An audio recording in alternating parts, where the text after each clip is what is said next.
52,000 വർഷങ്ങൾക്ക് മുൻപ് ഭൂമിയിൽ ഉൽക്ക പതിച്ചുണ്ടായ ഗർത്തത്തിൽ രൂപം കൊണ്ടെന്ന് വിശ്വസിക്കുന്ന ഒരു തടാകമുണ്ട് ഇന്ത്യയിൽ. മഹാരാഷ്ട്രയിലെ ബുൽദാന ജില്ലയിൽ സ്ഥിതി ചെയ്യുന്ന ലോണാർ തടാകത്തിനാണ് ഈ അപൂർവമായ പ്രത്യേകതകളുള്ളത്. ആകാശ ദൃശ്യങ്ങളിൽ വൃത്താകൃതിയിൽ കാണാൻ സാധിക്കുന്ന ഈ തടാകത്തിന് വിസ്മയിപ്പിക്കുന്ന ഒരുപാട് പ്രത്യേകതകളുണ്ട്. ബസാൾട്ടിക് റോക്കിൽ കാണപ്പെടുന്ന ലോകത്തിലെ ചുരുക്കം ചില ഹൈപ്പർ വെലോസിറ്റി ഇമ്പാക്ട് ക്രേറ്ററുകളിൽ ഒന്നാണ് ഈ തടാകം.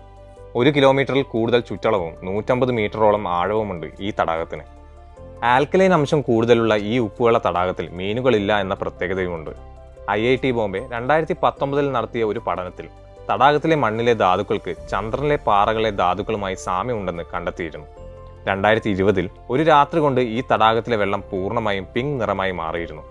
ഹാലോ അർക്കിയ എന്ന പിങ്ക് നിറത്തിലുള്ള പിഗ്മെന്റ് ഉൽപ്പാദിപ്പിക്കുന്ന സൂക്ഷ്മാണുക്കളാണ് ഈ അദ്ഭുത പ്രതിഭാസത്തിന് കാരണമെന്ന് കണ്ടെത്തിയിരുന്നു.